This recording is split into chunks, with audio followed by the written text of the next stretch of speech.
Hello, beautiful people. You are listening to the Communal Table Podcast, part of Food and Wine Pro. I'm your host, Kat Kinsman, senior editor at Food and Wine. And yet again, I am recording this from my apartment in Brooklyn. We're on day, I'm not sure how many, of self-quarantine, social isolation, social distancing. There are a lot of new terms in all of our lives right now, but what we're all trying to do is to, hopefully make an end to this virus that is disrupting everybody's lives in so many painful ways, and just at every single aspect of our lives. I'm lucky that I've had the opportunity to talk recently with some of the people who are out there on the front lines really trying to make a difference while they're all dealing with this themselves. We're all dealing with this in one way or another. Everybody knows somebody who is affected by this pandemic, whether it's on a personal health level, an economic level, an emotional level.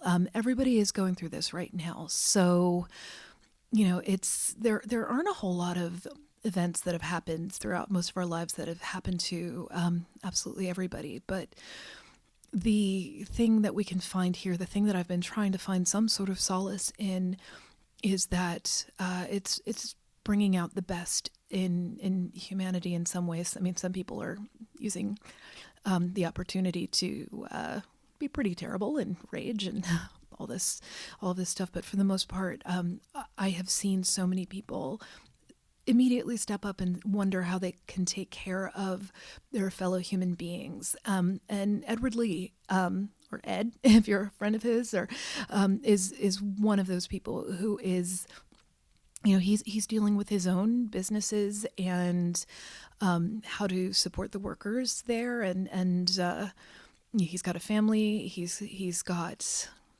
business, and of course his first impulse is to try to feed the people who are around him in his community. So he's for a long time has had the Lee Initiative, which is a really tremendous thing that he supports people who well, I'll let him tell you more about it, but in this particular venture, he paired with Maker's Mark, and they turned one of his restaurants into basically a community kitchen, and they are feeding laid off workers and their families from around Louisville, where Ed's from. I'm also a fellow Kentuckian, and people are lining up before they even open to get these meals and find a little bit of respite. So, Ed, take it away. How are you doing? I'm hanging in there, Kat. I'm hanging in there as best I can. Yeah. For folks who, are just getting to know the glory of you right now, what is your usual position? Usually I'm the chef in Louisville, Kentucky. I've got 3 restaurants there, and then 2 restaurants that I work within the Washington, D.C. area.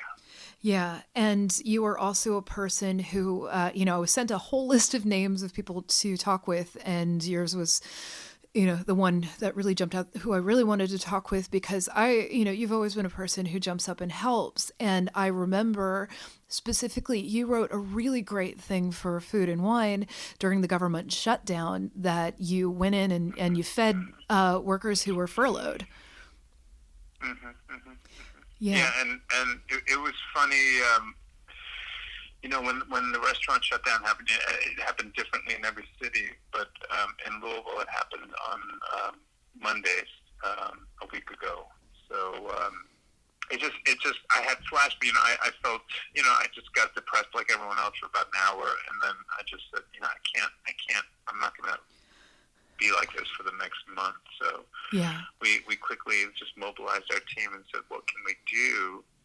And actually, it was very interesting because the model that we had built when we fed the TSA workers, because we were feeding about 200 a day, we were like, well, we did that before. So now it's our peers in the industry. It's our waiters and bartenders and busboys and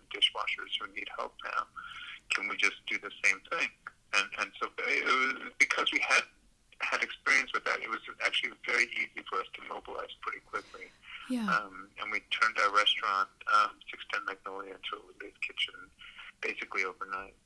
Because, when disaster strikes, whether it's natural or man-made, the first impulse of every chef I know is to get in there and figure out how can I help. And I love chefs, and I love the industry, and y'all usually suck at asking for help. And I was actually in the middle of writing a story about like why chefs suck at asking for help, and then this happened. And you're in a position where you've never had to be before, where, the industry is the people who need help. And that has to be a psychological shift in a really big way for a lot of people. Yeah, and it's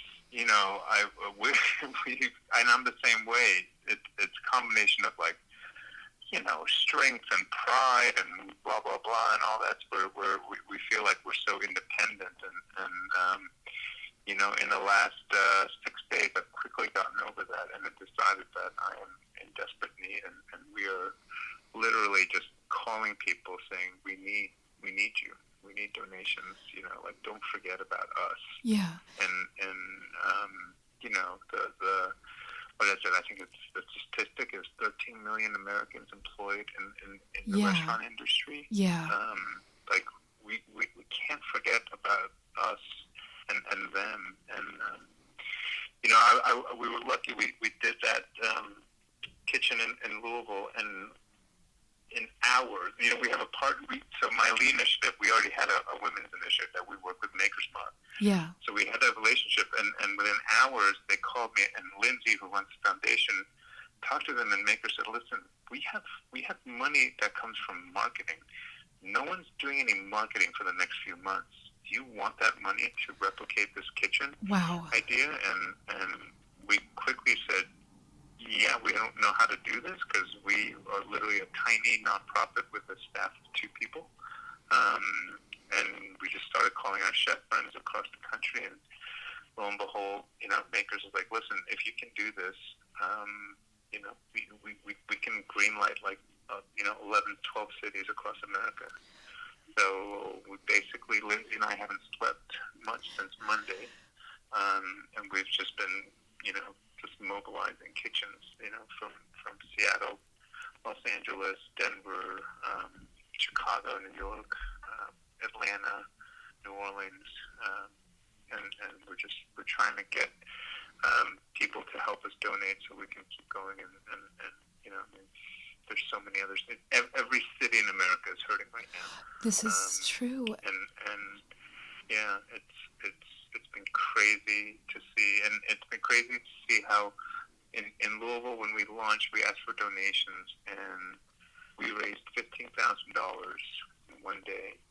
And it all came from $5 and $10 and $15 donations from people who are already hurting. Yeah. And like no one's doing well here, and the fact that they came out and gave whatever they could it just proves to me that we understand that this is a huge issue. Like, we're not just talking about trendy gastronomic restaurants. We're talking about like your neighborhood bar, your pizzeria joint where you can take your family to, like, all these restaurants. They employ so many people, and all of them are just, out of work overnight. And so much of it is invisible too, because you were talking about, if bars and restaurants aren't selling Maker's Mark, that hits the liquor company. If somebody isn't buying supplies from a local farm, they get hit. The people who do the linens, it is this ripple effect that it's been crazy. My vendors who have been calling me saying, this is the last thing we want to do, but can you pay your unpaid bills because we're dying too. Yeah. And so this whole trickle down effect. We used to get a 30-day credit on things, and I'm like, yeah, I can. I'm going to try and pay, but also I have no money. Yeah. Like, we're all, so it's like this just trickle down effect, and then the farms, and some of the money that we're raising, we're actually trying to buy some product from the farms that we use.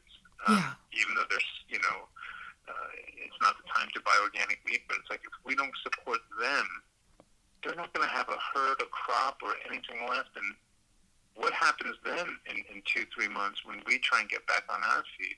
We have no one to buy from. Yeah. And so this whole idea when we, you see all the memes on like Save Our Industry, it's not just chefs, it's not just jobs. It's like if there's an entire chain reaction that's happening right now, where it really does risk the entire way of eating out that we come to know and enjoy in the last decade. Yeah. And it's quickly unraveling. And I again, I don't have the answers. I'm just trying to, be a plug. It's like plugging a dam that's cracking. But yeah. I mean, the thing is about restaurants is people go there as a place of refuge, and good service is, it's seamless. So you never see the stresses of it. Everybody, there's that sort of famous analogy of, the swan looking serene above the water and paddling furiously below. And so people don't see the dishwashers, the porters, all this hidden workforce and the ripple effect out from it. And I feel like, people are waking up to that, and they're seeing all these campaigns online, and at some point it kind of becomes a little bit of a blur because people are trying to figure out, like, okay, where is it most effective? If who am I campaigning for? Where are these coming from? We all know we need to get in touch with our representatives, phone, email, carrier pigeon, whatever it is. Like, you all need to do that. So can you explain, just to cut through some of the noise, what the Independent Restaurant Coalition is and what the Lee Initiative are? So the Independent Restaurant Coalition, I mean, they're working on a massive scale to outreach to the federal government. The basic underlying truth is if we don't get help from the federal government, if we don't get a stimulus package, a relief package, and to me, it's not just about deferred payments and loans, at 2% interest. I mean, there's some massive help that we need from our government, and the Independent Restaurant Coalition is the one that's getting that together. If you go to their website, I think it's www.saverestaurants.co. They've got a great website. They've got ways you can help, sign up, talk to your representatives. This is about a huge number of jobs. It's about our communities. We do not want to be left after this with a landscape of just fast food and chain restaurants. We have to preserve what we've built over the last couple of decades. And that's one way that they're helping it. The Lee Initiative is more helping on a local level and more directly. So if you go to www.leeinitiative, that's LEE initiative.org, you can donate, and it will ask you which city you want to donate to, and you can see the cities that we have relief kitchens. And if you live in that city, or if you don't, or if you you went to school in Seattle and you really love it, you don't want to see Seattle restaurant community go under, you can earmark your money to them. We cut checks and donate it back to the restaurants so they can continue their efforts. I think that's such a wonderful and direct way to be able to help people. Something I also just, I keep thinking about this. I've met your daughter a bunch of times, and like, she's just the most perfect creature on the planet. And so many people who work in the restaurant industry have kids. And right now, schools are closed in a lot of places, and I know a lot of people are in a position where, that's where their kid gets most, maybe the most nutritious meal that they have all day, maybe the only meal or something. And people are really struggling on that front. So, are you seeing, It's terrible. Yeah, do you know of a way that we see people coming, in Louisville, every month is different. I think, in LA and DC, it's mostly single people. But we're seeing, like, in Louisville and Atlanta and Seattle, I mean, it's whole families coming in the car. And, sorry. Yeah. they're giving the food to the kids. Yeah. So Yeah. that they can eat, so they don't. It's heartbreaking. And we turn away people every night Yeah. because we just run out of food. Yeah. And we open in Louisville. We open our kitchen at 5 p.m. and they come at 4:15 to line up in their cars, and there's 100 cars lined up. Yeah. And it's heartbreaking, and we can't feed them fast enough, and we can't get them supply. They're asking for diapers and baby food and formula. Yeah. And then in places like L.A. In New York, it's immigrants, Yeah. and people who are undocumented. Yeah. And they don't get unemployment funding, and they have language barriers, and they have and they're hurting. I mean, think about all the immigrants who are the backbone of the restaurant industry. Absolutely. In big cities like New York and Texas and California, they're all hurting, and they don't have the same access that other people do, and they're reeling. Yeah. So it's not just if you think about it, for every laid off person in the restaurant industry, it's them plus their families that they're trying to support too. Yeah. So the chain reactions. If there may be 13 million unemployed Americans in the restaurant industry, but it's affecting millions more.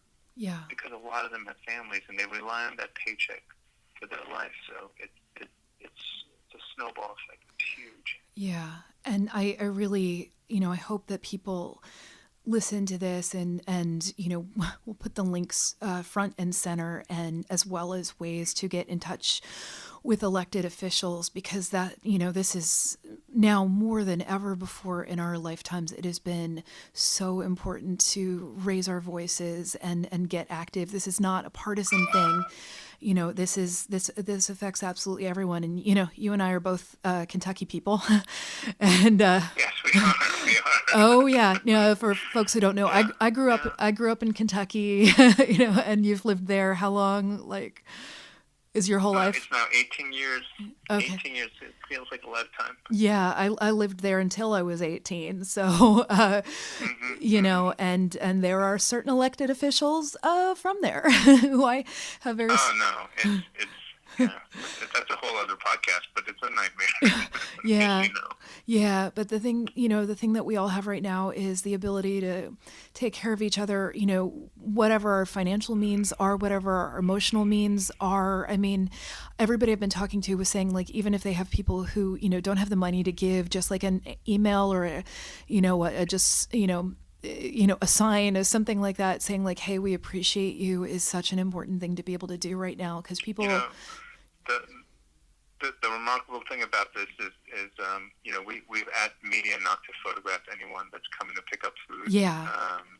Just because it's our peers and they deserve privacy and respect. But we're out there and we talk to them, and this feeling that, sometimes in a hopeless world, just having something to go to, and we see people who come every night.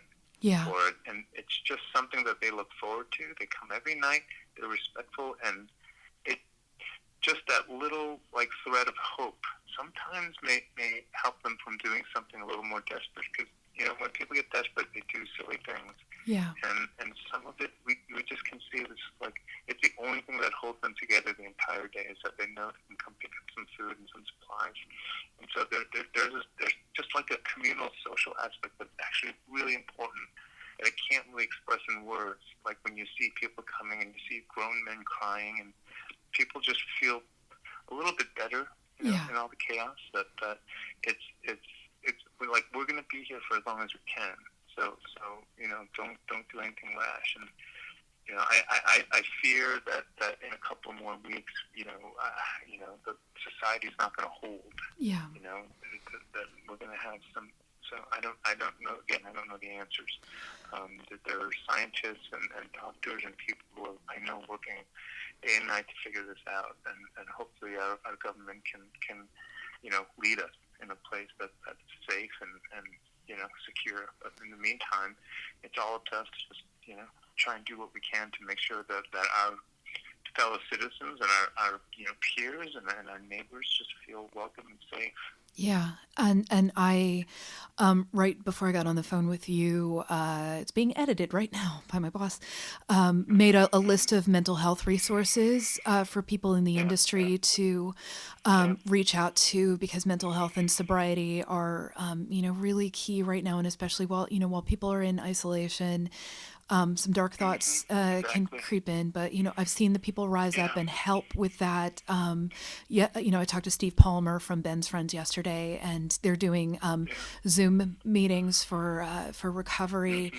And and I always plug this number, but crisis text line, text them at 741-741, and they're available there. I've been a counselor for them. They're really phenomenal people, and everybody just wants to help. And Ed, you've always been a beacon of of joy and care and all this. And I just want to thank you for everything you're doing. And I also want to ask what you're doing to take care of yourself right now.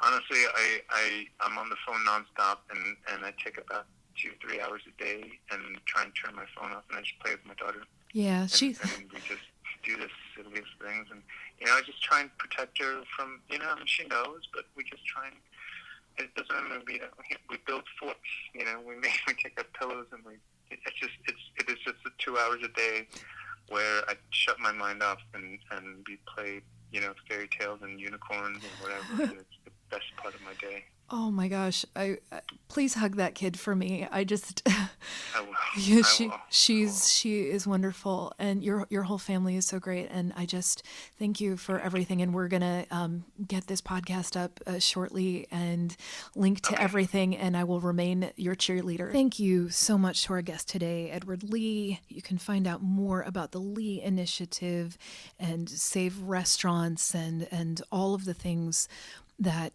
the restaurant community is doing to help get the community through.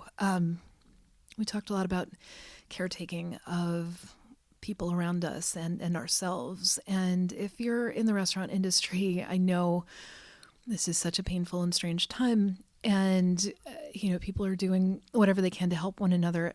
It's also all right if you take a minute for yourself. Maybe you've been laid off. Maybe you are in a place where it's not really safe to be out there amongst other people. There are a million different scenarios going on right now.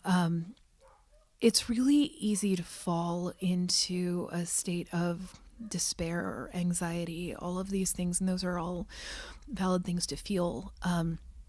Don't take it out on yourself. I know that that is an easy thing to do, to hunch over, to be in the dark, to just throw yourself fully into those feelings of despair.